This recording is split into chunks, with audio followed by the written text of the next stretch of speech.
साथियों, अगर आप भी परेशान हैं अपनी सूखी खांसी को लेकर, सूखी खांसी की आपने मेडिसिन खा खा के भी थक गए हैं, तो आप ये वाला ट्रीटमेंट कीजिए। आपको किसी भी डॉक्टर के पास जाने की जरूरत नहीं है।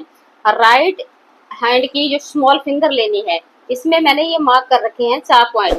4 मैग्नेट आपको लगाने हैं। यहाँ पे नीचे वाले दो पे 2 मैग्नेट लेंगे जिनका येलो पार्ट टेप के साथ टच होगा, और ये साइड में जो है 3 नंबर, इसका व्हाइट पार्ट टेप के साथ टच होगा मैग्नेट का, और एक ये साइड में है बिल्कुल जॉइंट से ऊपर हल्का सा, इसका भी व्हाइट पार्ट टेप के साथ टच होगा। आपको 4 मैग्नेट इस तरीके से लगा देने हैं।